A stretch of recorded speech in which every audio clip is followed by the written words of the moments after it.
The first gunshot came at dawn. It shattered the kitchen window before Alara heard the sound. Glass exploding inward, coffee still steaming on the table. Cade was already moving, rifle in hand.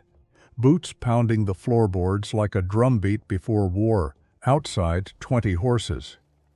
Maybe more. She didn't count. There wasn't time. This wasn't how it was supposed to end. Not after everything. Not after the courthouse steps and the locked room, and the night she'd looked him in the eye and said, "I'm not hiding anymore." Not after they'd finally stopped running from the ghosts on this mountain and started building something that looked dangerously close to a future. But Marcus Grayson didn't care about futures. He cared about land and money and erasing anyone who stood in his way. The second shot punched through the wall beside her head. Alara dropped to the floor, reached for the Winchester. Her hands weren't shaking anymore. They'd stopped shaking the day she realized fear and courage weren't opposites.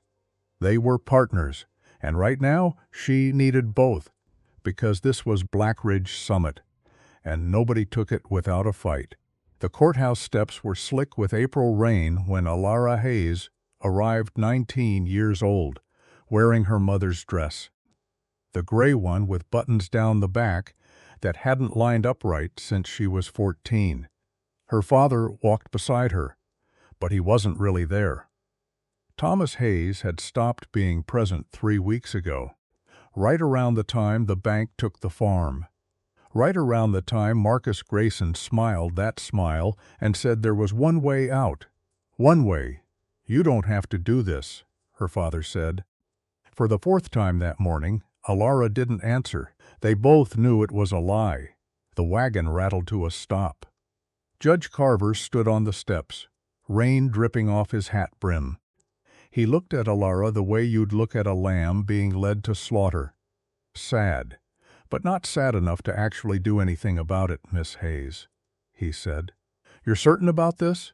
I'm here, aren't I?"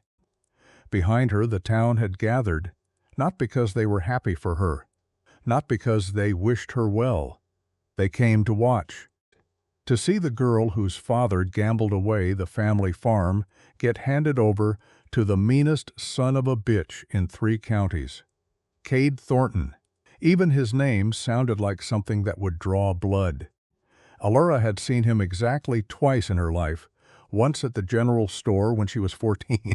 He'd bought rope and nails and said exactly 0 words to anyone, just stood there, tall, built from stone and timber, like the mountain had shaped him. Scar running from his temple down to his jaw, once at the county fair, where he'd outbid everyone on a black stallion that had already killed 1 man. He was dangerous. Everyone said so, lived alone on Black Ridge Summit, didn't come down unless he needed supplies. Didn't talk, didn't smile, didn't give a damn what anyone thought about him, and now Alara was about to become his wife. "He's here," someone whispered. The crowd parted. Cade came up the courthouse steps, alone. No family, no friends, just him in a black coat that looked older than Alara, boots caked with mud from the mountain. He didn't look at the crowd, didn't acknowledge the stares, the whispers. The way people stepped back like he carried some kind of contagion. He looked at Alara. For a long moment, neither of them spoke. Up close, he was worse than she remembered, not ugly. No, the problem was, he looked exactly like what he was. A man who'd spent years alone and had gotten comfortable with it. The scar pulling his expression into something that could have been anger. Could have been nothing at all. "You ready?" he asked. His voice was lower than she expected. Rough, but not cruel. "Do I have a choice?" His jaw tightened. No, at least he was honest. Judge Carver cleared his throat. "Shall we?" Inside, the courthouse smelled like wet wood and old paper. Alara's hands were shaking. She tucked them into the folds of her dress where no one could see. Her father stood to her left, Cade to her right, Judge Carver in front. Reading from a book that had probably married 100 other people, who actually wanted to be there, do you? Cade Thornton, take this woman. I do. He didn't wait for the whole question, just cut straight through it like he was signing a contract. Not making a vow, Judge Carver blinked. Well, do you, Alara Hayes? I do. Her voice came out steadier than she felt. Then, by the power vested in me by the state, I now pronounce you man and wife. No kiss, no applause. Cade pulled a ring from his coat pocket, plain silver.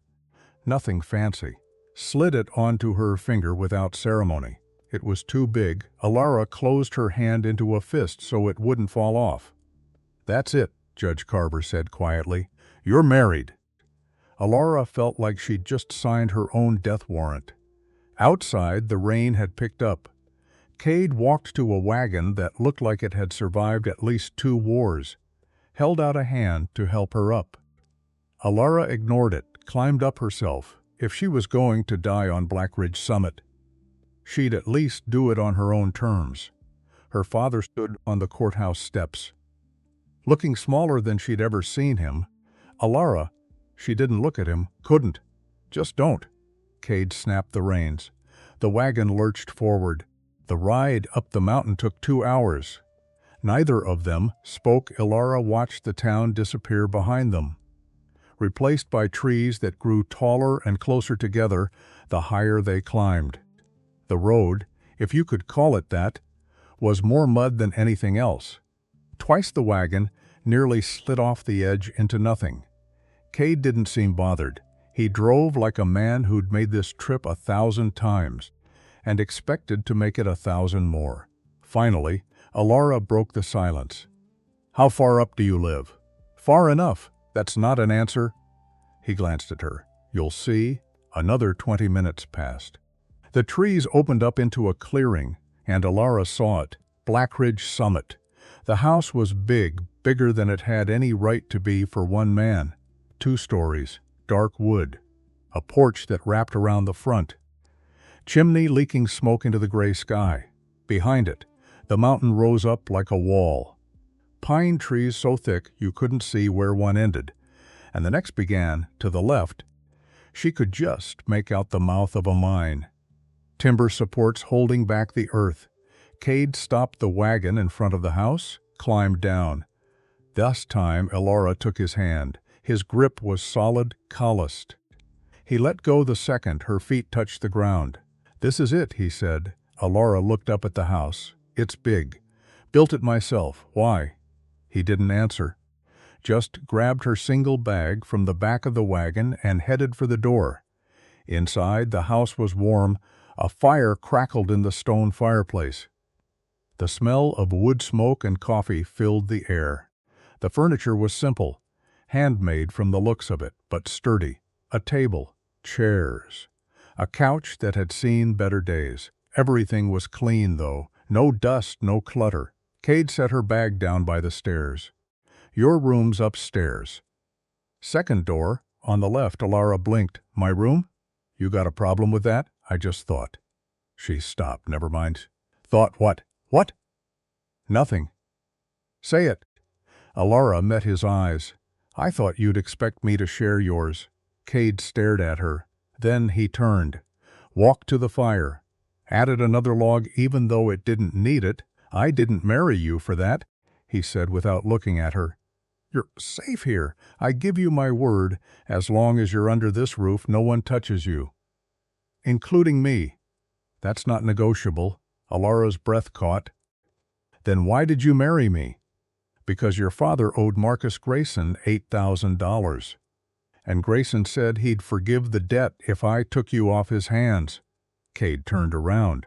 So here we are. Alara's stomach dropped. Marcus Grayson arranged this?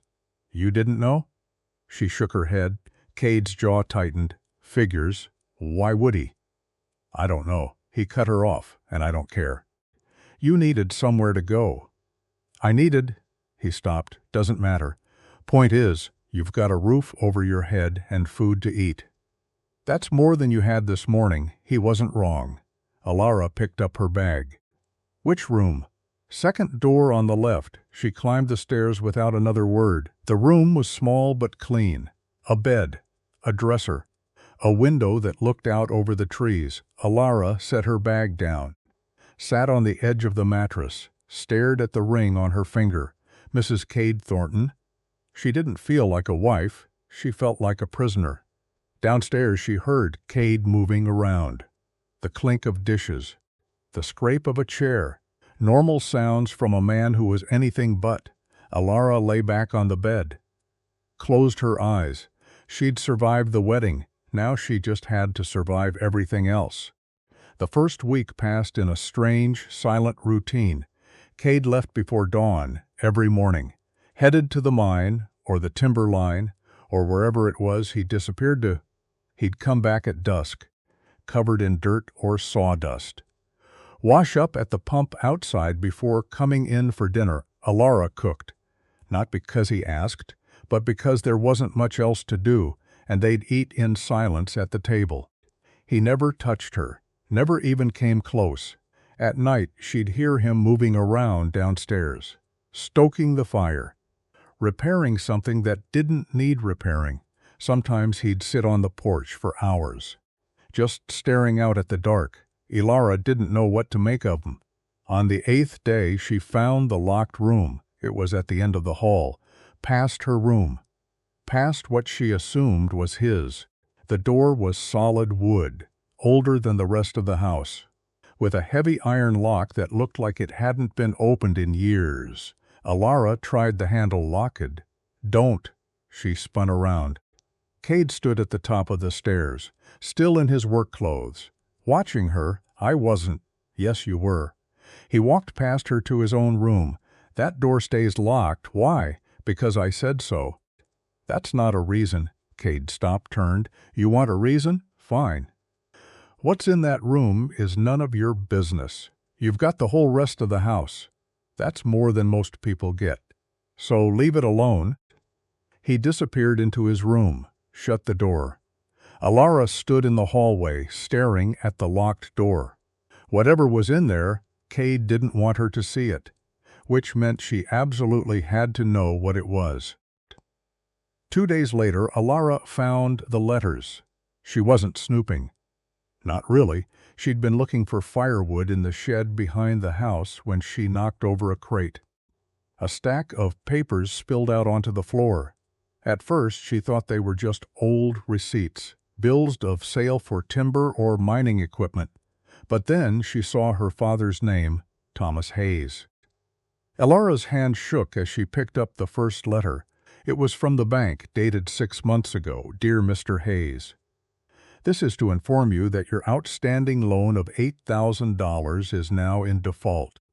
As per the terms of your agreement, failure to repay by the end of the month will result in foreclosure of your property and assets. Sincerely, Marcus Grayson, President. Ashford Bank and Trust. Alara frowned. Her father had always been bad with money. But $8,000? That didn't make sense. The farm wasn't worth half that. She picked up the next letter. This one was older, a year, maybe more. Mr. Hayes, enclosed is the agreed-upon sum of $2,000 for the expansion of your livestock operation. Repayment terms are as discussed. MG. Alara's stomach turned. There were more letters, dozens of them. Each one showed her father borrowing more money, signing more agreements, falling deeper into debt, but the amounts didn't add up. 2,000 here, 500 there. By Alara's count, her father should have owed maybe 4,000, not 8. She kept digging.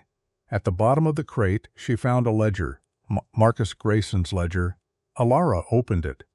The first page was a list of names, people in Ashford who owed the bank money. Next to each name was a number, Thomas Hayes. $200. Alara stared at the page. 3,200, not 8,000. She flipped to the next page and the next, and then she found it. A second entry for her father, dated 3 months ago. Thomas Hayes, $8,000. Adjusted. Marcus Grayson had changed the amount. He'd doubled her father's debt out of nowhere and called it an adjustment. Alara's hands clenched around the ledger. That son of a... She kept reading. The next entry made her blood run cold. Arrangement with C. Thornton finalized. Debt forgiven upon marriage to E. Hayes. Ridge property to transfer upon Thornton's death or default. Alara read it 3 times. Marcus Grayson hadn't just arranged her marriage. He'd set a trap. If Cade died, or if something happened to make him unable to keep the property, Blackridge Summit would go to the bank, the house, the mine, the timber, all of it. And Alara was the bait. "What are you doing?" Alara turned. Cade stood in the doorway of the shed, covered in sawdust, staring at the papers in her hands. "I found these," she said. "In the crate." His face went hard. "Those aren't yours." "No, they're yours. And mine. And my father's." Alara held up the ledger. "Did you know Marcus Grayson lied about the debt?" Cade didn't answer. He doubled it. "My father owed 3,000, not 8. Grayson changed the books and called it an adjustment." "I know." Alara stared at him. "You knew?" "I figured it out 2 days after the wedding." "And you didn't tell me." Cade took the ledger from her hands, shoved it back into the crate. "What good would it have done? You were already here. The deal was already made. The deal was a lie. The deal kept you from starving." Cade's voice rose. Alara took a step back. He caught himself, lowered his tone. "Your father had nothing left. No land, no options. Grayson was going to take everything, and your father was going to end up in debtor's prison, or worse. So yeah, I made a deal. I married you. Grayson forgave the debt, and you got to keep breathing. That's the deal, and what do you get?" Cade looked at her for a long time. "A way to make sure Grayson doesn't take this mountain by marrying me? By keeping you alive." Alara's heart pounded. "What does that mean?" Cade turned. "Walked out of the shed, Cade." He didn't stop. Alara stood there, surrounded by letters and lies, and realized something. Marcus Grayson hadn't just destroyed her father. He was planning to destroy Cade, too, and she was standing right in the middle of it. That night, Alara couldn't sleep. She lay in bed, staring at the ceiling, replaying everything in her head. The letters, the ledger, the way Cade had looked at her when he said, "keeping you alive." What did Marcus Grayson want with Blackridge Summit? The mine, maybe. There were rumors it still had silver in it, though Cade never talked about what he pulled out of the mountain or the timber. Blackridge had some of the best trees in the territory, tall and straight, worth a fortune if you knew where to sell them. But that didn't explain why Grayson needed Cade dead. Unless he didn't just want the land, he wanted it free. Alara sat up. If Cade died, the property would go to his next of kin, and since he didn't have any family, it would go to his wife, Alara. And if something happened to Alara after that, an accident maybe, or an illness, the property would default to the bank, Marcus Grayson's bank. Alara's blood went cold. She wasn't just bait. She was a liability waiting to be eliminated. She threw off the blankets, went downstairs. Cade was on the porch. Same as every night. Sitting in the dark with a rifle across his lap.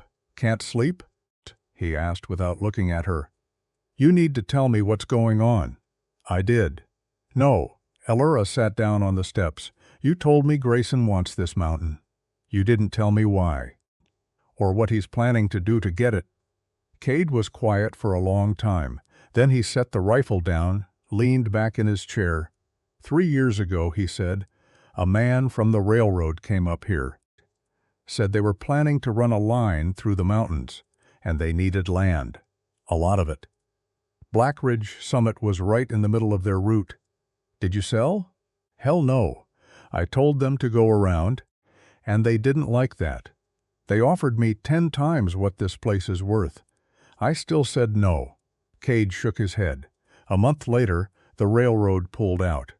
Said the route wasn't profitable anymore. But the surveys were already done. The plans were already made. And Marcus Grayson had already bought up half the land along the proposed line. Alara's eyes widened. He was going to sell it to the railroad for a fortune. But without Black Ridge Summit, the route doesn't work. So Grayson's been trying to get me off this mountain ever since, and when you wouldn't leave, he went after my father." Cade nodded. "Grayson knew your father was drowning in debt, so he made it worse, doubled the amount, called it in early, and then offered me a deal. Marry you, and he'd forgive everything. But it's a trap." "Of course it's a trap." Cade looked at her. "If I die, you inherit the ridge. If you die after that, the bank takes it. Either way, Grayson gets what he wants." Alara felt sick. "So what do? We stay alive? That's your plan? You got a better one?" Alara didn't answer. Cade stood, picked up the rifle. "Get some sleep." "You're safe here, am I?"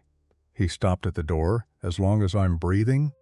"Yeah, you are." Then he went inside, leaving Alara alone in the dark. She sat on the steps for a long time, staring out at the trees, and wondered how long as I'm breathing actually was.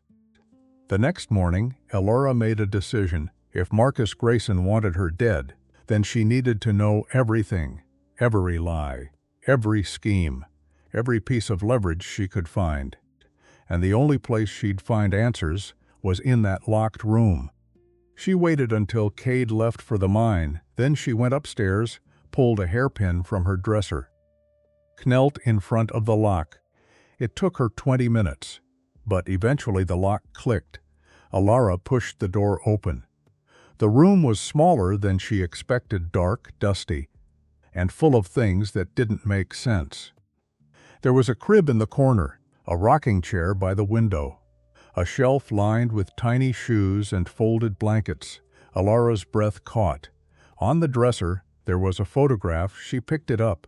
It was Cade, younger, smiling, standing next to a woman with dark hair and kind eyes. She was holding a baby. Alara's hand shook. "I told you not to come in here."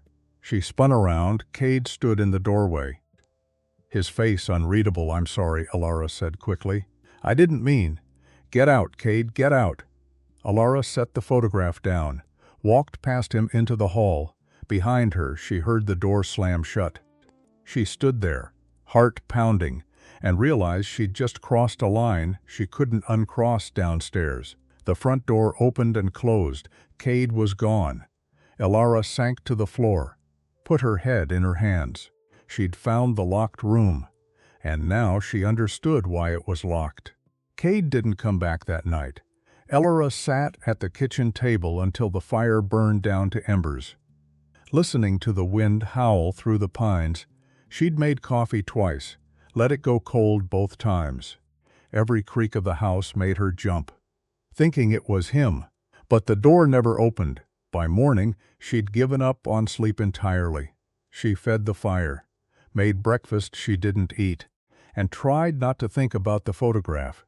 The woman's smile, the baby's tiny fingers, the way Cade had looked in that picture, like a completely different person.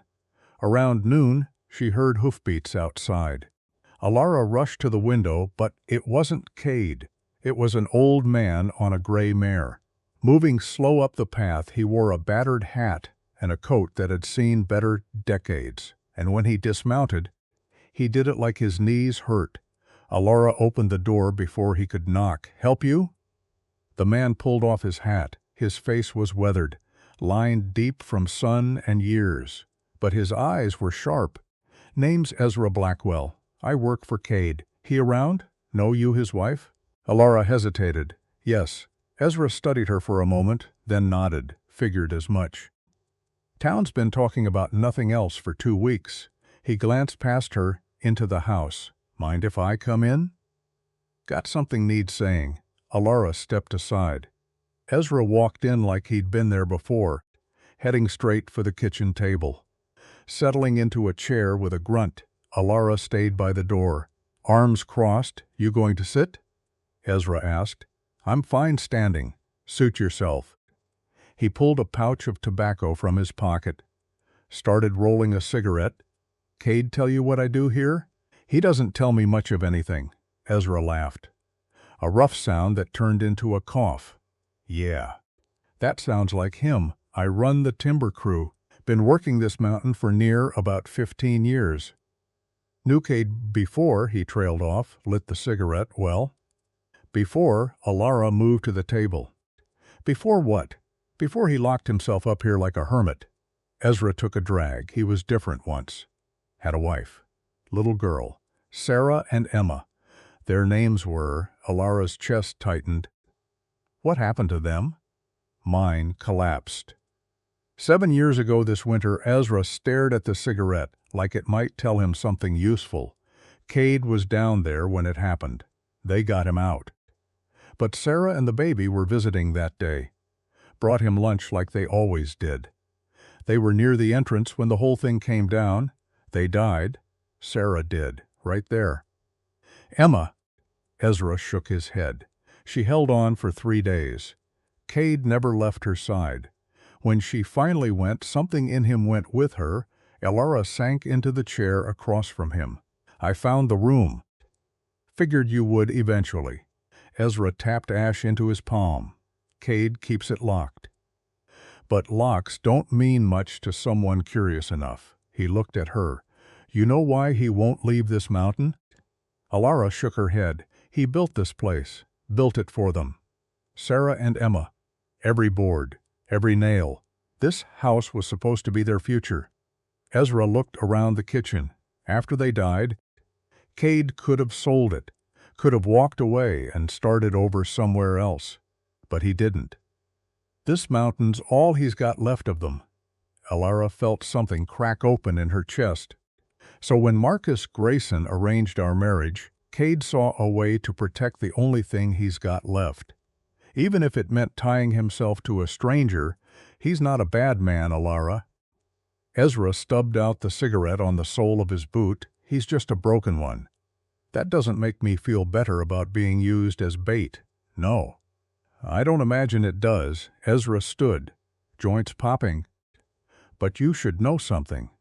When Cade agreed to marry you, he didn't do it because Grayson forced him. He did it because your father was about to lose everything, and Cade knows what that feels like. He figured if he was going to be trapped either way, might as well help someone in the process. Alara looked up at him. Where is he now? Timberline, probably. Working himself into the ground like he does when things get heavy, Ezra headed for the door. Then stopped. One more thing. You find any papers lying around? Letters? Ledgers? Anything like that? Why? Because Marcus Grayson doesn't make moves without covering his tracks. And if Cade has proof of what Grayson's been doing, that's leverage. The kind that might keep you both alive. Alara thought about the crate in the shed. I found a ledger. It showed Grayson changing my father's debt. Ezra's expression went hard. Where is it now? Cade took it. Good. Don't let it out of your sight. That ledger is worth more than gold right now.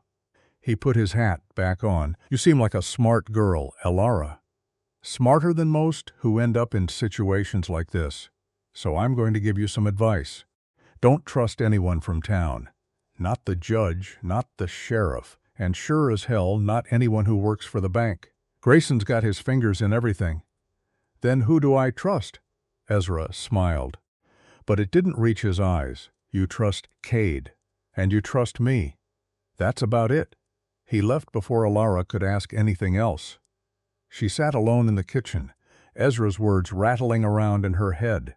A broken man, a dead family, a mountain full of ghosts. Alara stood, went back upstairs. To the locked room, the door was closed again. But this time it wasn't locked. She pushed it open slowly, half expecting Cade to appear and throw her out again. The room was exactly as she'd left it. Crib, rocking chair, photograph. Alara picked up the picture, studied it closer. Sarah Thornton had been beautiful in a quiet way. The kind of woman who probably didn't know it.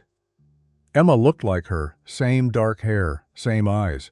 Alara set the photograph down and noticed something she'd missed before on the shelf. Tucked behind the baby shoes was a small wooden box. She opened it. Inside were more letters. But these weren't from the bank. The first one was addressed to Cade. Written in a shaky hand, Cade, "I'm sorry about what happened to Sarah and Emma. I know words don't fix nothing, but I wanted you to know I'm thinking about you. If you need anything, you know where to find me." Thomas Alara's hands went numb. Her father had written to Cade after the mine collapse. She pulled out another letter. This one was newer, dated just a few months ago. "Mr. Thornton, I hate to ask, but I'm in a bad spot. The bank's calling in my debts and I don't have the money. I know you don't owe me nothing, but if there's any way you could help, I'd be grateful. Thomas Hayes," and below it, in different handwriting, "Tom, I'll see what I can do, see." Alara read it 3 times. Cade had tried to help her father before Marcus Grayson ever came into the picture. She kept digging through the box. More letters, more evidence of a friendship she never knew existed. And then at the bottom, she found something else, a contract dated 2 years ago. It was between Cade Thornton and the Ashford Bank and Trust. Signed by Marcus Grayson, the terms were simple. Cade would borrow $5,000 to expand his mining operation, with Black Ridge Summit as collateral. If he defaulted, the property transferred to the bank. Alara's heart stopped. Cade had taken out a loan from Marcus Grayson, which meant if something happened to him, if he couldn't make the payments, Grayson would get the mountain, whether Alara was alive or not. She heard the front door open downstairs. Alara shoved the letters back into the box, hurried out of the room, closed the door behind her. Cade stood in the kitchen, covered in sawdust and dirt, looking like he hadn't slept in a week. "You talked to Ezra," he said. "It wasn't a question. He came by." "What did he tell you?" Alara descended the stairs slowly. "About Sarah and Emma." Cade's jaw tightened. He had no right, maybe not. "But I'm glad he did." Alara stopped at the bottom step. "I also found more letters." "In the locked room, you went back in there. The door wasn't locked." Cade turned away, braced his hands on the table. "What'd you find?" "Letters between you and my father, and a contract with Marcus Grayson." His shoulders went rigid. "You borrowed money from him," Alara continued. $5,000. "With Black Ridge Summit as collateral, I didn't have a choice."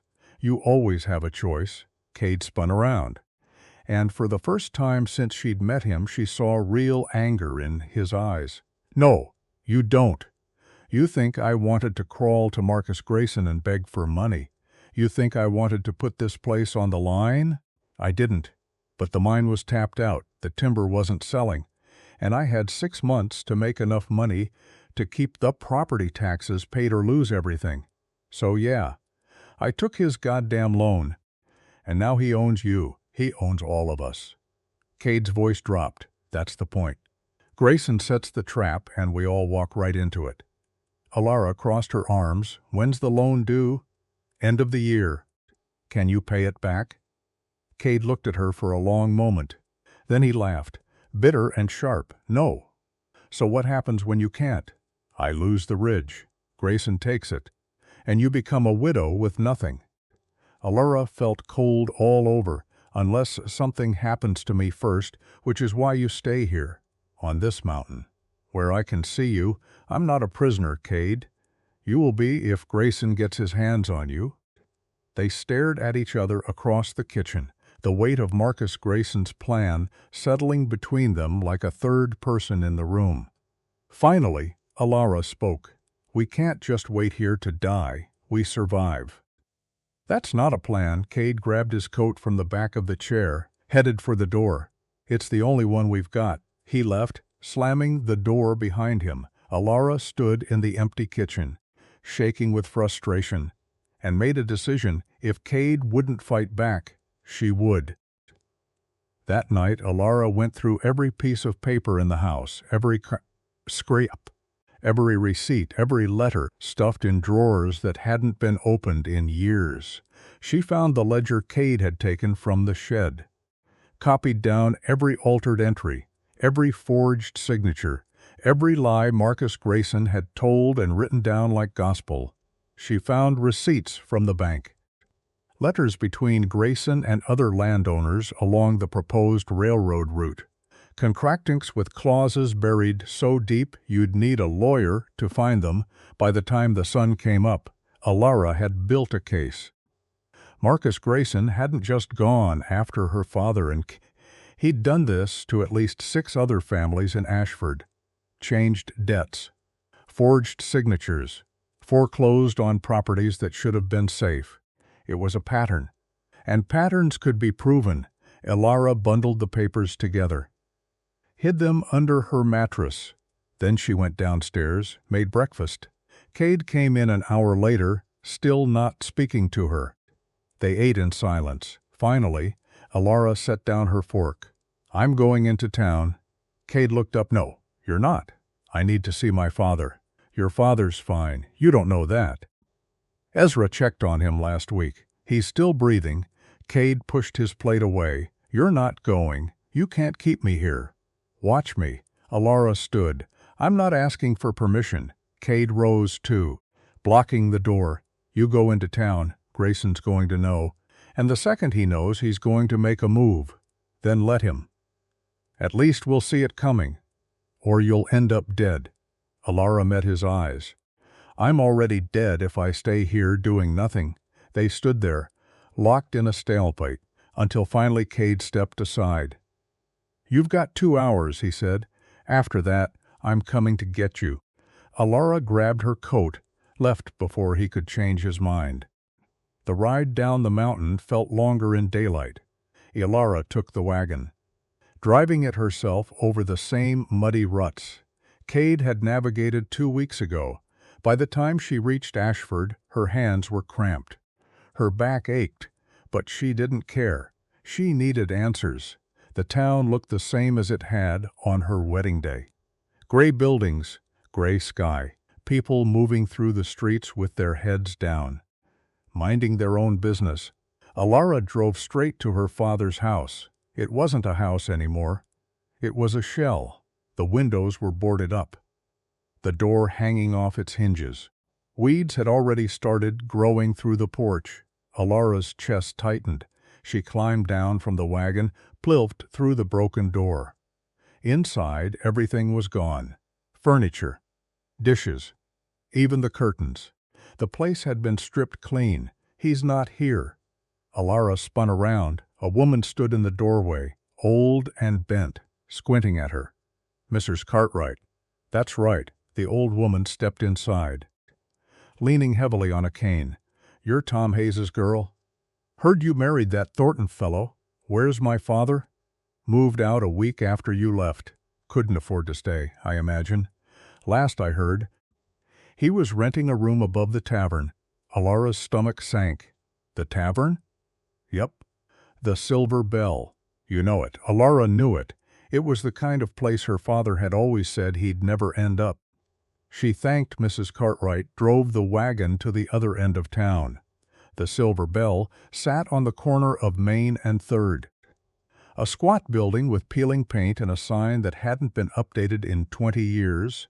Alara tied the horse outside, went in.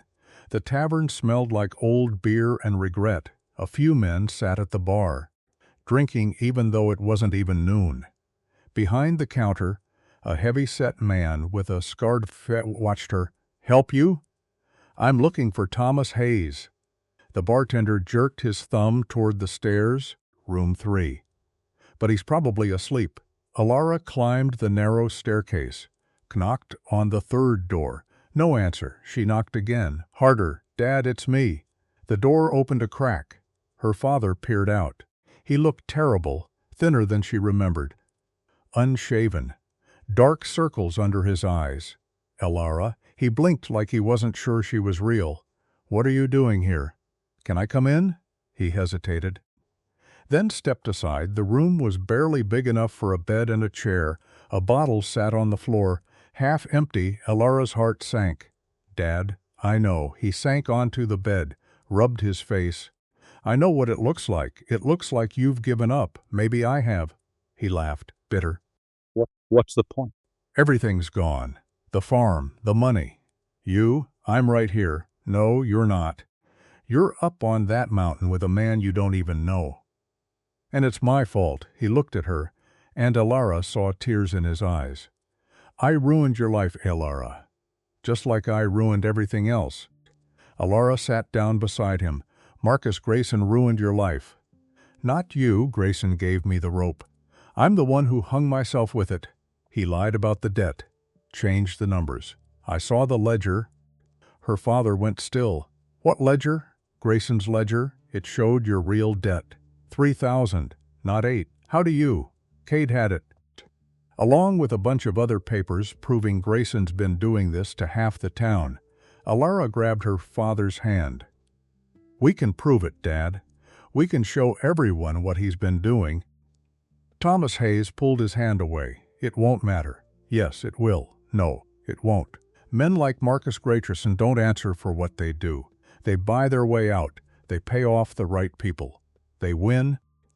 He walked to the window, stared out at the street. You should go back to the ridge, Alara. Stay with your husband. At least you're safe there. I'm not safe anywhere. Neither are you. Neither is Cade. Grayson's not going to stop till he has everything. Then let him have it. Her father turned around. I'm tired of fighting, Alara stood. Well, I'm not. She left before he could say anything else. Outside, the sky had turned dark, clouds rolling in from the west. Alara climbed onto the wagon, started back toward the mountain. She was halfway there when she saw the riders, 3 of them. Coming fast from the direction of town, Alara's pulse spiked. She snapped the reins, urging the horse faster. But the wagon was too slow. The riders caught up within minutes. One of them grabbed the horse's bridle, forced the wagon to a stop. Alara recognized him, Garrett, one of Marcus Grayson's men. Tall, mean-looking, with a scar that split his upper lip. Mrs. Thornton, he said, grinning. Going somewhere? Get out of my way. Can't do that. Mr. Grayson wants to see you. I don't want to see him. Wasn't a request. The other 2 riders moved to flank the wagon. Alara's hand went to the knife she kept in her coat pocket, but Garrett saw the movement. Shook his head. Don't be stupid. You're outnumbered. Let me go. Soon as you talk to Mr. Grayson. One of the other men climbed onto the wagon, grabbed the reins from Alara's hands. She tried to pull them back, but he shoved her hard enough that she nearly fell off the seat. Easy, Garrett said. We're just escorting you. No need to make it rough. They turned the wagon around, headed back toward town. Alara's mind raced. If she screamed, no one would hear. If she jumped, she'd break something. If she fought, they'd hurt her. So she sat still and waited. They didn't take her to the bank. They took her to Marcus Grayson's house, on the hill overlooking Ashford. It was the biggest house in town. White with columns and a wraparound porch. The kind of place that announced its owner's wealth from a mile away. Garrett helped her down from the wagon, his grip tight on her arm. Mr. Grayson's waiting inside. Alara pulled free. I can walk. She climbed the steps, went through the front door. The inside of the house was just as excessive as the outside dark wood. Expensive rugs. Paintings that probably cost more than her father's farm ever had. Marcus Grayson stood in the parlor, pouring himself a drink. He was younger than Alara expected, 40 maybe, with slicked back hair and a suit that fit too well. He looked like money, old money. The kind that bought people and didn't think twice about it. Mrs. Thornton, he said, turning. Thank you for coming. I didn't have a choice. Of course you did. You could have screamed, fought, run. He sipped his drink, but you didn't, which tells me you're smarter than your father. Alara's hands curled into fists. What do you want? To talk. Have a seat. I'll stand. Marcus smiled. Suit yourself. He gestured to the chair anyway. Like he expected her to change her mind. When she didn't, he sat down himself. I assume you know why you're here, because you're a coward who can't take no for an answer. The smile disappeared. Careful, Mrs. Thornton. You're in my house, and you're trying to steal my husband's land. I'm not trying. I'm succeeding. Marcus leaned back, swirling his drink. Cade took out a loan. He can't repay it. At the end of the year, Blackridge Summit becomes mine. That's not theft. That's business. You changed my father's debt, forged the records. That's fraud. Marcus's eyes narrowed. Who told you that? I saw the ledger. Did you now? He stood walking toward her slowly. And where is this ledger? Somewhere safe. I doubt that. He stopped in front of her, close enough that Alara could smell the whiskey on his breath. You're a smart girl, Alara. Smart enough to know you're in over your head. So here's what's going to happen. You're going to go back to that mountain, and you're going to convince Cade to sell. He names a price, I pay it, and everyone walks away happy. He won't sell, then he'll lose it anyway, and so will you. Marcus's voice dropped. Accidents happen on mountains, Mrs. Thornton. Rock slides, fires, mining collapses. Would be a shame if something happened to Cade before the year's out. Alara's blood went cold. You're threatening to kill him. I'm stating facts. Marcus stepped back, finished his drink. Now, are you going to help me? Or do I need to make things difficult? Alara met his eyes. Go to hell. Marcus sighed. I was hoping you'd say that. He nodded to Garrett, who grabbed Alara's arm, started dragging her toward the door. Wait, Alara said. You can't just, I can do whatever I want. This is my town. Marcus set his glass down. Take her to the bank. Lock her in the back office. I'll deal with her later. Let me go. Garrett tightened his grip, and Alara felt something snap inside her. She twisted, drove her elbow into his ribs. He grunted. She yanked her arm free, ran for the door. She made it 3 steps before another man grabbed her from behind. Alara screamed. A gunshot cracked through the air. Everyone froze. Cade stood in the doorway, rifle raised, pointed straight at Marcus Grayson. Let her go, he said. Garrett released Alara immediately. Marcus held up his hands. But he was smiling. Cade? Good to see you. Shut up. Cade stepped inside, the rifle never wavering. Alara, come here. Alara ran to him. He pulled her behind him without taking his eyes off Marcus. You made a mistake coming here, Marcus said. You made a mistake touching my wife. Your wife came to my house willingly. Marcus shrugged. Prove otherwise. Cade's finger tightened on the trigger. I don't need to prove anything. If you shoot me, you'll hang. Worth it. For a moment, Alara thought he was actually going to do it, but then Cade lowered the rifle, grabbed Alara's hand. We're leaving. Marcus's smile widened. See you at the end of the year, Cade. Cade didn't answer. He pulled Alara out of the house, down the steps, onto the wagon. He didn't say a word until they were halfway up the mountain. Then he finally spoke. Are you okay? Alara nodded. Even though she wasn't sure, what the hell were you thinking? Going into town? I needed to see my father, and look where that got you. I'm fine. You're not fine. You're lucky I showed up when I did. How did you know where I was? Ezra saw Grayson's men grab you. Came and got me. Cade's jaw was tight. I told you not to go. I'm not a child. Then stop acting like one. Alara turned on him. I was trying to help. I found proof of what Grayson's been doing. Evidence we can use. Evidence doesn't matter if you're dead. They fell into silence. The wagon climbed higher. The wind picked up, carrying the smell of snow.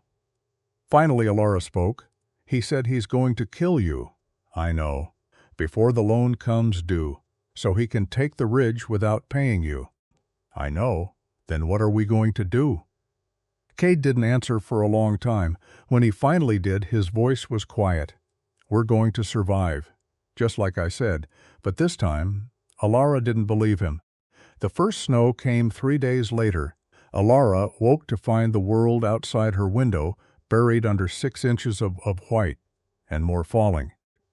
The temperature had dropped so fast that ice had formed on the inside of the glass. She could see her breath in the room. Downstairs, Cade was already up, feeding logs into the fireplace. "Storm's going to get worse," he said without looking at her. "We're snowed in for at least a week." Alara pulled her shawl tighter. "What about supplies? We've got enough. Ezra brought extra last week." He straightened, wiped his hands on his pants. "You know how to shoot?" The question caught her off guard. "What? A rifle? Can you shoot one? My father taught me when I was 12. "Why?" Cade walked to the corner, pulled down a Winchester from the rack on the wall, handed it to her. "Keep this with you." All the time, Alara took the rifle, felt its weight. "You think Grayson's going to come up here in this?" "I think Grayson's going to do whatever it takes to get what he wants. And a snowstorm's good cover for making people disappear." He grabbed his coat. "Headed for the door. Where are you going?" "To check the mine. Make sure the supports are holding." He stopped at the threshold. "Don't open the door for anyone except me or Ezra. And if someone tries to get in, you shoot first and ask questions later." Then he was gone, disappearing into the white. Alara stood in the empty house, holding the rifle, and wondered if this was what the rest of her life was going to look like, waiting, watching. Always one step away from violence. She set the rifle on the table, went to make coffee. The day dragged. Alara cleaned the kitchen twice, reorganized the pantry, tried to read a book she found on Katie's shelf, but the words wouldn't stick. Her mind kept going back to Marcus Grayson's house. The way he'd smiled when he threatened Cade, the casual certainty in his voice when he said accidents happen. By late afternoon, Cade still hadn't come back.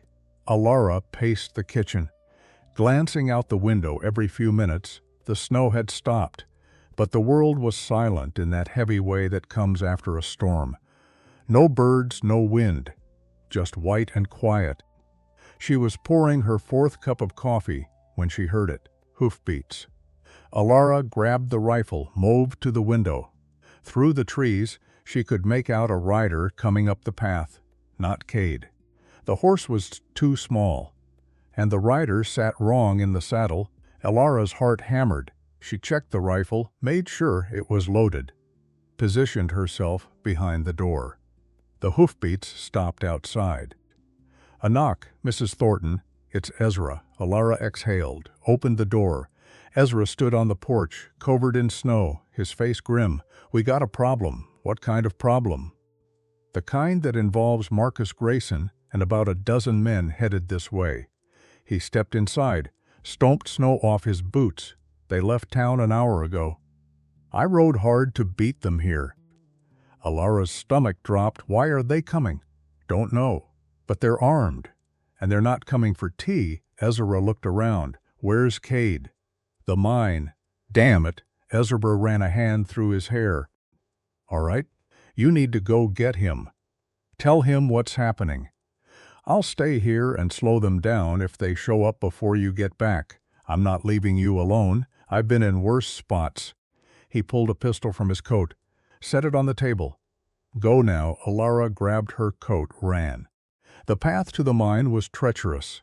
Half buried under snow and ice, Alara slipped twice, catching herself on tree trunks. Her breath coming in ragged gasps, the cold burned her lungs. But she didn't slow down. The mine entrance was a black hole in the side of the mountain, timber supports framing the darkness. Alara stopped at the edge, peering inside. "Cade." Her voice echoed back at her. She grabbed a lantern hanging by the entrance, lit it, went in. The tunnel sloped downward, the walls narrowing as she descended. Water dripped somewhere in the dark, and the air smelled like wet stone and rust. Alara's hands shook as she held the lantern higher, trying to see more than a few feet ahead. "Cade, down here." His voice came from deeper in the tunnel. Alara followed it, moving carefully over the uneven ground until she found him. Cade was on his knees, inspecting one of the support beams. He looked up when she approached, frowning. "What are you doing down here?" Ezra came. He said, "Marcus Grayson's on his way up the mountain." With a dozen men, Cade stood. Slowly. "When?" "Now. An hour ago. They're coming." He grabbed his tools. Started back toward the entrance. "How many men?" Ezra said 12. "Armed?" "Yes." Cade cursed under his breath. When they emerged into daylight, he scanned the tree line, his expression hard.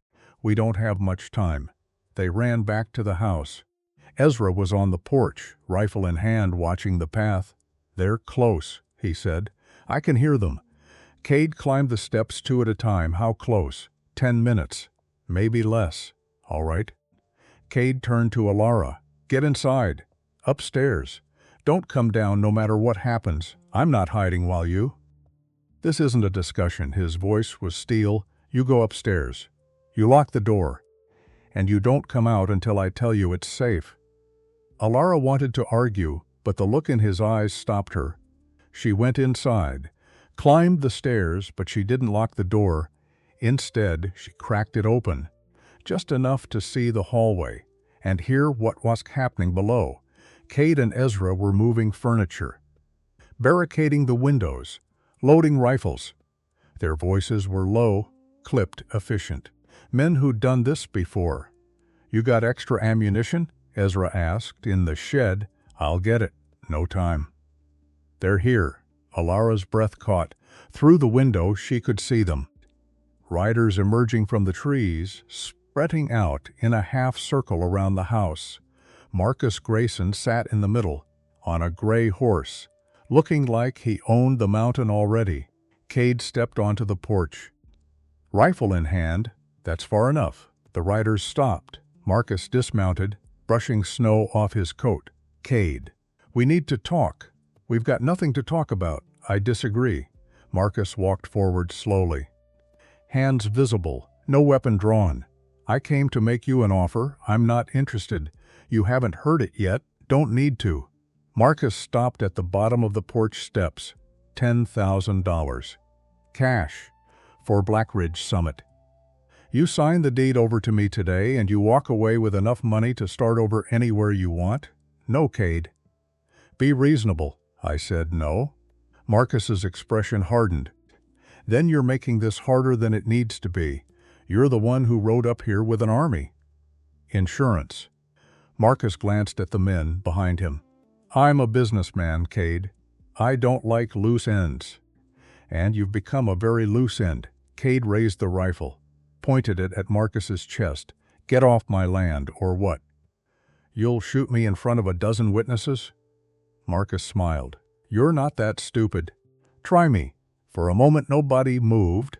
Then one of Marcus's men shifted in his saddle, hand moving toward his gun.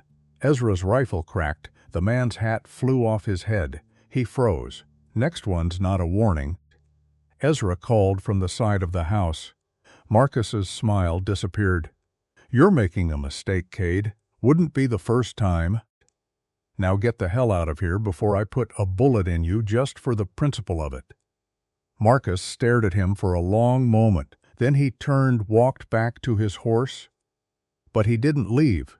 Instead, he climbed into the saddle and addressed his men. "Burn it." Cade's face went white. "What?" "You heard me. Burn the house, the barn, the shed. All of it." Marcus looked back at Cade. "You won't sell." "Fine, but you're not keeping it either." Two of the men dismounted. Pulling bottles from their saddlebags, Alara realized with horror what they were. Kerosene. Cade fired. The shot hit the ground in front of the first man, kicking up snow and dirt. The man stumbled backward. "I will kill every last one of you," Cade said, his voice shaking with rage. Marcus just smiled. "No, you won't. Because the second you kill one of my men, the rest will kill you. And then they'll kill Ezra. And then they'll find your wife and kill her too." He leaned forward in his saddle. "So here's what's going to happen. You're going to put down that rifle, and you're going to watch your house burn. And when there's nothing left, you're going to sign over the deed to the land, and you're going to leave. That's the deal." Cade didn't lower the rifle. Marcus sighed. "Light it up." The men moved toward the house. And then something happened that nobody expected. Glass shattered upstairs. A gunshot cracked. One of the men with kerosene went down, clutching his leg, screaming. Everyone looked up. Alara stood in the window, rifle raised, smoke curling from the barrel.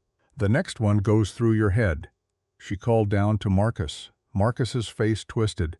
"You little—" Cade fired. The bullet hit the ground inches from Marcus's horse. The animal reared, nearly through him. She said, "Get off our land," Cade said. His voice was ice. "So get," for a moment. Marcus looked like he was going to give another order, but then he saw Alara reload. Saw Ezra step out from behind the house, a second rifle trained on him. Saw Cade's finger tighten on the trigger.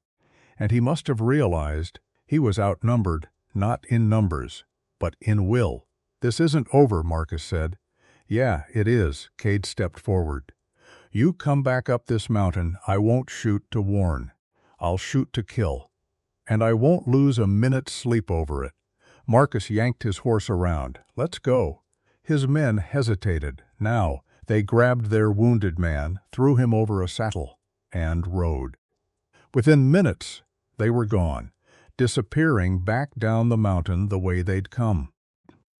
Cade lowered his rifle, turned to look up at the window, where Alara still stood. Their eyes met. For a long moment, neither of them moved. Then Alara set the rifle down, came downstairs, stepped out onto the porch. Cade was waiting. He didn't say anything, just pulled her into his arms, held on like she might disappear. "You were supposed to stay upstairs," he said into her hair. "I don't follow orders very well," I noticed. Ezra walked up the steps, stopped at the top, looked at them both. "Hell of a shot, Mrs. Thornton." Alara pulled back from Cade. "My father taught me. Remind me to thank him." Ezra glanced down the mountain, where Marcus and his men had vanished. "He'll be back." "I know," Cade said. "With more men next time." "I know. And he won't give you a chance to shoot first." "I know." Ezra was quiet for a moment. Then he looked at Cade. "We need a plan. We've got one. We survive. That's not a plan. That's hope. It's all we've got." Alara stepped forward. "No, it's not." Both men looked at her. "We have evidence," she said. "Grayson's ledger, the forged documents, proof of what he's been doing to half the town." "Evidence doesn't stop bullets," Ezra said. "No, but it stops him from getting away with it after." Alara crossed her arms. "There's a federal marshal in Denver, handles territorial fraud cases. If we can get the evidence to him—" "We can't," Cade interrupted. "We're snowed in. And even if we could get down the mountain, Grayson's men are watching the roads. Then we wait until the snow melts. The loan comes due in 10 days. Alara met his eyes. "I'm not giving up, Cade. And neither are you." Cade looked at her. His shoulders dropped. "Just a little." "All right," he said quietly. "We fight." Ezra nodded. About damn time they went inside and started planning for war. The snow melted faster than anyone expected. 3 days of warm wind from the south turned 6 inches of white into rushing streams down the mountain. By the 4th day, the roads were passable. Barely, but passable. After much debate, Alara convinced Cade and Ezra that their best chance was to rally the town. To show everyone what Marcus Grayson had been doing, Judge Carver called a town meeting. Ezra had ridden down the day before with a message. Told the judge there was evidence of fraud at the bank. Evidence that needed to be seen by everyone. The judge agreed, reluctantly, but he agreed. The meeting was set for Saturday afternoon. In the town hall, Alara spent the night before going through the ledger one more time, making notes, marking pages. She barely slept, and when she did, she dreamed of Marcus Grayson's smile, that cold, certain smile, like he'd already won. Saturday morning, Cade saddled 3 horses. "You sure about this?" he asked. Alara tightened the straps on her saddlebag. "Where the ledger was hidden?" "No, we can still turn back." "And do what?" Wait for Grayson to come finish what he started? At least here we've got cover, high ground. A defensible position. We also have no allies, no help, and no way to stop him from burning us out. Alara swung up into the saddle. We do this now, or we lose everything. Cade looked at her, then at Ezra, who just shrugged. She's reckless. Same thing, sometimes. Cade climbed onto his horse. If this goes wrong— It won't, Alara interrupted. But if it does, then we fight our way out. She kicked her horse forward. Let's go. The ride down the mountain took an hour. They took the main road, no hiding, no sneaking. If Grayson's men were watching, Alara wanted them to see, wanted them to know she wasn't afraid anymore, even though she was terrified, actually. But fear and courage weren't opposites. They were partners. And right now, Alara needed both. The town hall was packed when they arrived. People standing shoulder to shoulder, farmers, shopkeepers, families, all of them whispering, wondering why they'd been called. Alara walked in first, Cade and Ezra behind her. The whispers stopped. Everyone turned, stared, at the girl who'd married the mountain man, the girl they'd all pitied and written off as dead. Judge Carver stood at the front, looking uncomfortable in his robes. Mrs. Thornton, he said, you have the floor. Alara walked to the front of the room, set the ledger on the table, looked out at the sea of faces, and realized she had no idea what to say.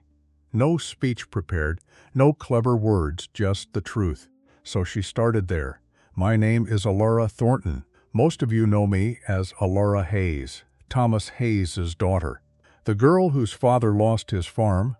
A few heads nodded. What you don't know is why he lost it. She opened the ledger. My father owed Marcus Grayson $3,200. That's what the original loan said.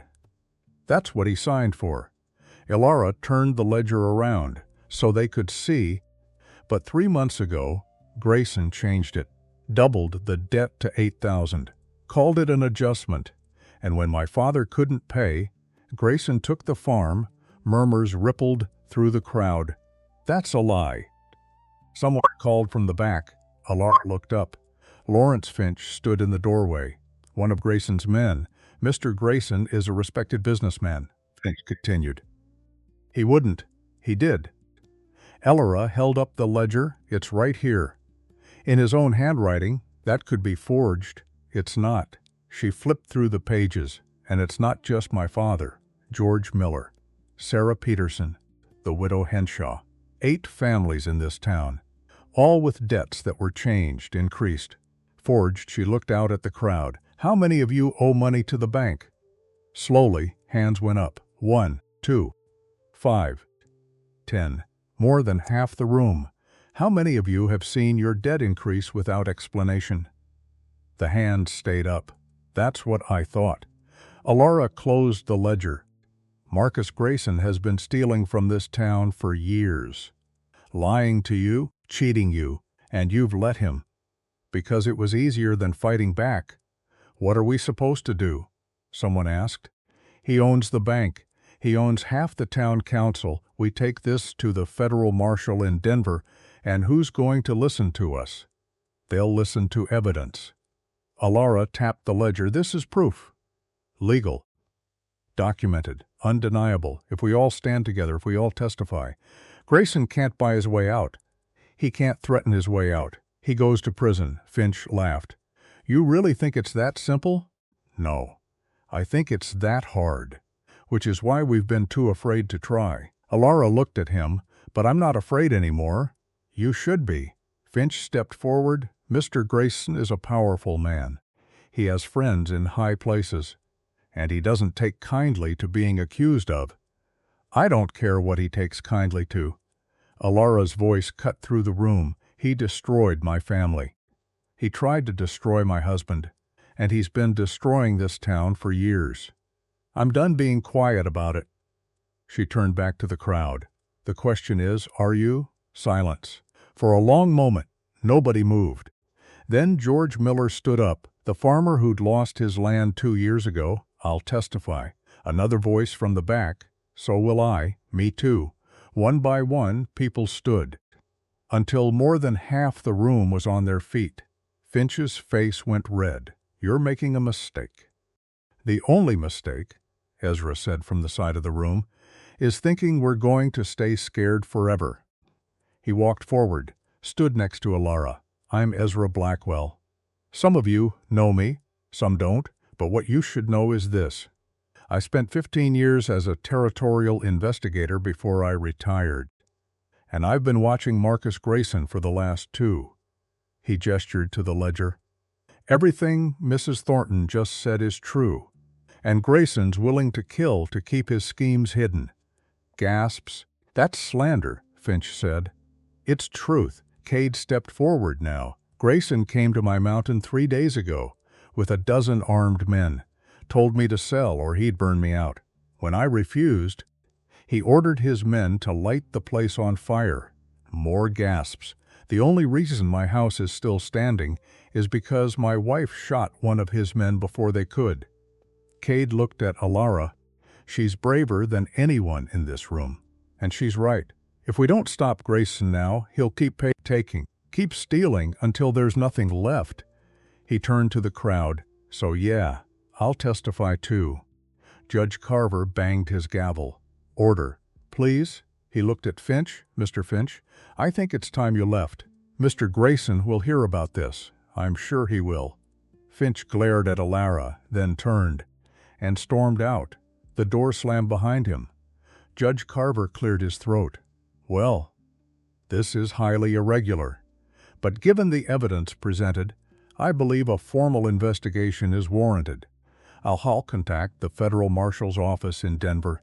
In the meantime, he was cut off by the sound of hoofbeats. Lots of them. Everyone turned to the windows. Outside, riders were approaching, 15, maybe 20. Led by Marcus Grayson himself. Alara's stomach dropped. "He knows," she said.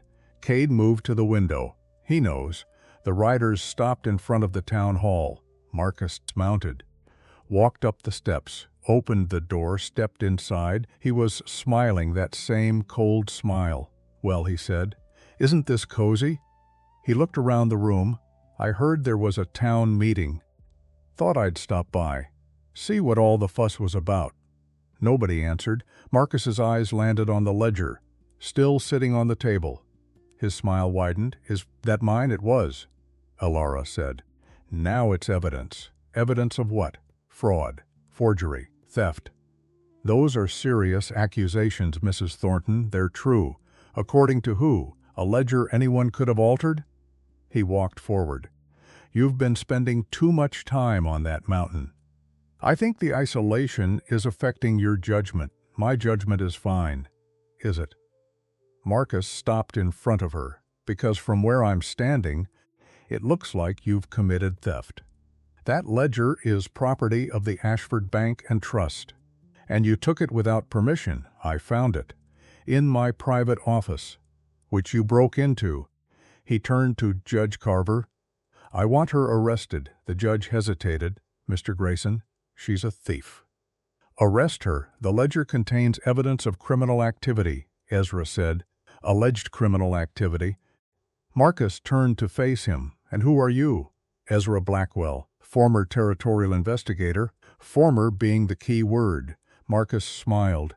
"You have no authority here. I have eyes and a brain, and both of them tell me you've been stealing from this town for years. Prove it, we will."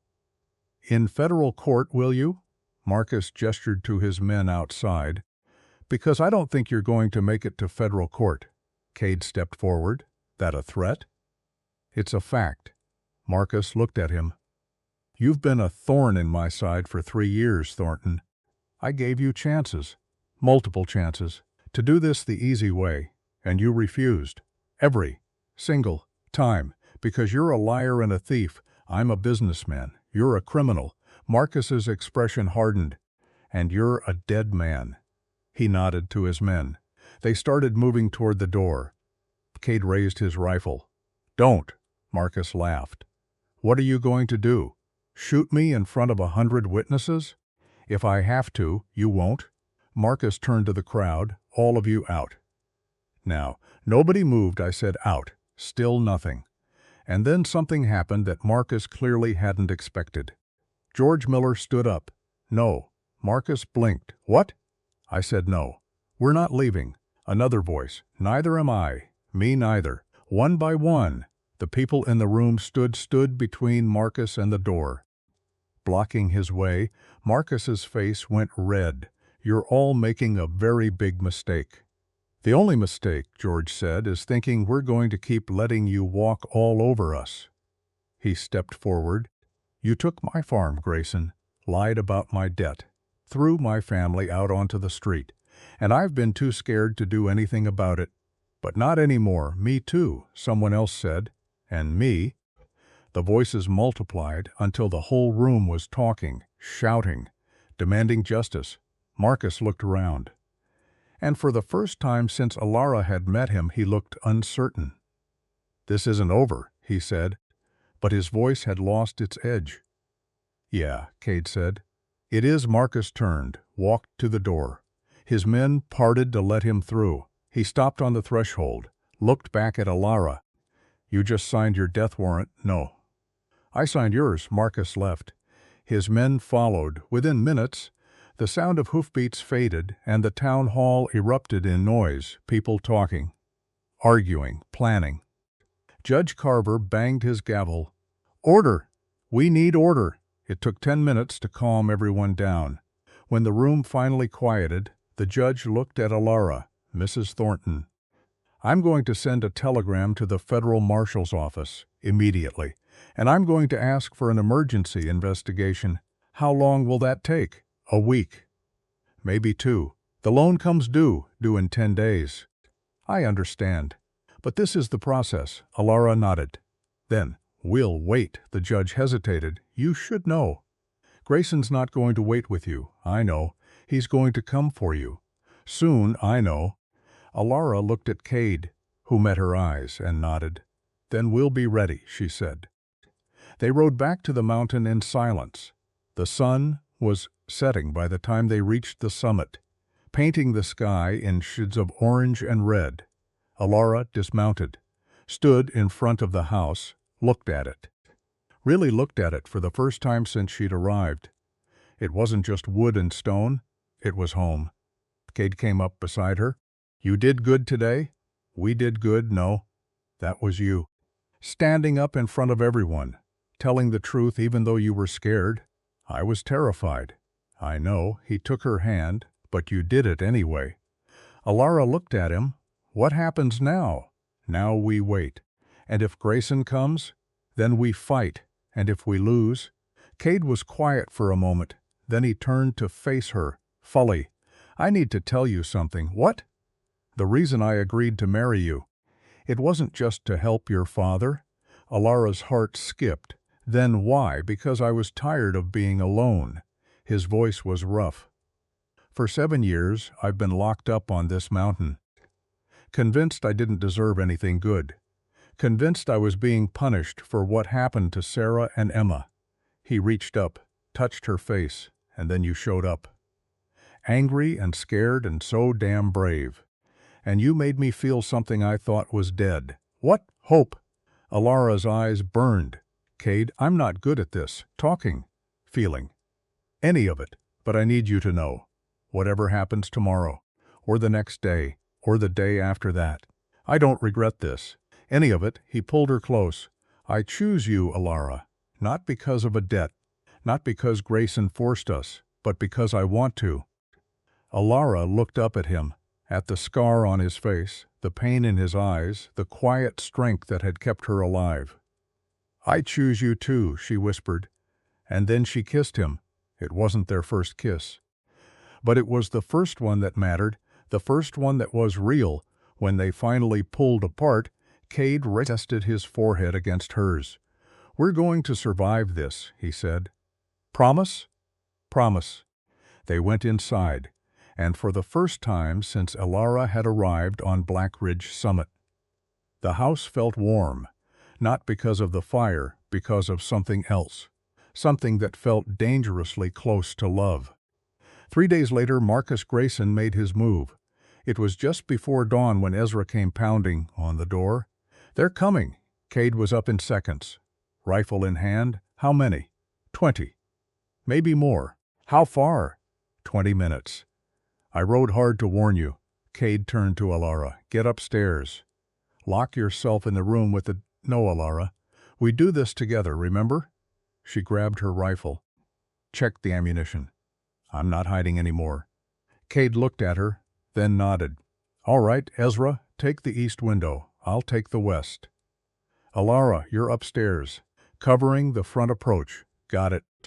They moved into position and waited. The sun was just starting to rise when the riders appeared, combing up the path in 2 columns. Marcus at the front.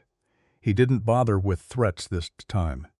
Didn't bother with talk, just raised his hand. And his men opened fire. Bullets shattered the windows, punched through the wooden walls. Alara dropped to the floor, heart hammering. Cade returned fire. So did Ezra. The sound was deafening. Alara crawled to the window, aimed, fired. One of Grayson's men went down. She reloaded, fired again. Another man fell, and another. But there were too many. For every one they hit, 2 more appeared. "We can't hold them," Ezra shouted. "We have to." Cade fired. Reloaded, fired again. But his ammunition was running low. They all were. Alara looked down. 3 bullets left. That was it. "Cade." "I know." And then, through the chaos, Alara heard something, hoofbeats. More of them, coming from the east. Oh God, more of Grayson's men. They were surrounded. "Cade." "I hear it." But then she saw them, not Grayson's men. The town, George Miller at the front, followed by 20 others, farmers, shopkeepers, men and women, all armed, all riding hard. They crashed into Grayson's men from the side, the element of surprise breaking the attack. Grayson's men scattered. Some tried to fight. Some ran. Within minutes, it was over. The shooting stopped. Silence settled over the mountain, broken only by the sound of horses. And men groaning. Alara stood.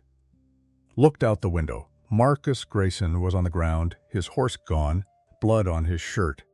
George Miller stood over him, rifle pointed at his head. Alara ran downstairs, Bert out onto the porch. Cade was already there. "Is it over?" she asked. "I think so." They walked down to where Marcus lay. He looked up at them and laughed, bitter, defeated. "You think this changes anything?" "It changes everything," George said. "I have lawyers, friends, money." Had. Ezra appeared, holding a piece of paper.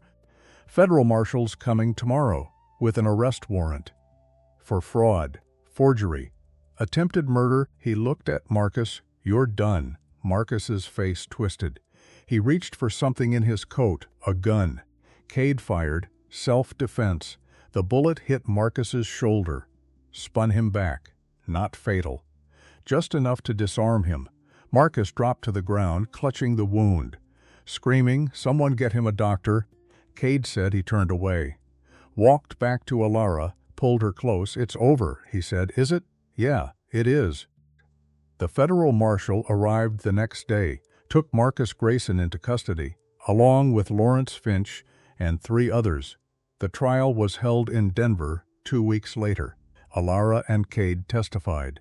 So did George Miller and Sarah Peterson and the widow Henshaw and 12 others. The jury deliberated for 2 hours, came back with a verdict, guilty on all counts. Marcus Grayson was sentenced to 15 years in federal prison. His assets were seized, his bank dissolved, and every fraudulent debt he'd created was forgiven. Thomas Hayes got his farm back. So did George Miller. And 8 other families. The town of Ashford started to heal. Slowly, but it started. And on Black Ridge Summit, Alara and Cade started something too. Something new. They rebuilt the parts of the house that had been damaged, expanded it, a new room overlooking the valley, and in the spring they planted apple orchard, 20 trees, Sarah's dream, now theirs.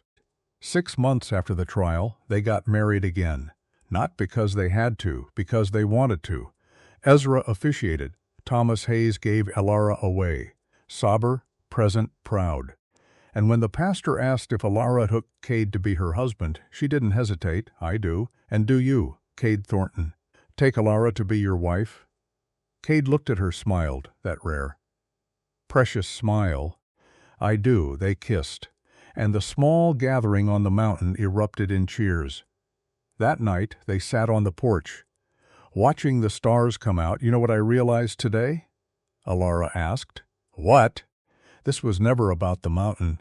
Cade looked at her. No, no. It was about having something worth fighting for. She took his hand, and I found it. The mountain? You. Cade pulled her close. I found it too. They sat in silence for a while, just breathing, just being. And then Alara said, I have something to tell you. What? I'm pregnant. Cade went very still. You're sure? Doctor confirmed it last week. For a moment he didn't react. Then he stood, pulled her up, held her like she might break. I'm terrified, he whispered. So am I. What if something happens? Nothing's going to happen. You don't know that. No. But I know we're going to try anyway. She pulled back, looked at him. We're not Sarah and Emma, Cade. We're us, and we're going to be scared, and make mistakes, and probably mess up 1,000 times. But we're going to try. Cade touched her face. How did I get so lucky?